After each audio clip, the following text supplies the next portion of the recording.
சுழலும் கோள்கள் அவன் சொல் கேட்கும். அவனை தொழுதால் போதும் நல்லதே நடக்கும். ஆனை முகனை தொழுதால் நவக்கிரகங்களும் மகிழும். நல்லதே நடக்கும், நல்லதே நடக்கும்.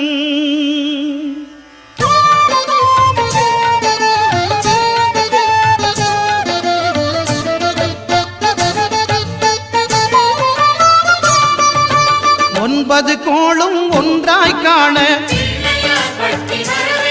அங்கு கற்பகம் என்னும் கடவுளின் மெய்யில். ஒன்பது கோளும் ஒன்றாய் காண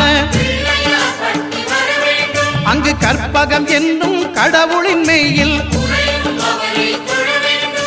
சூரியன்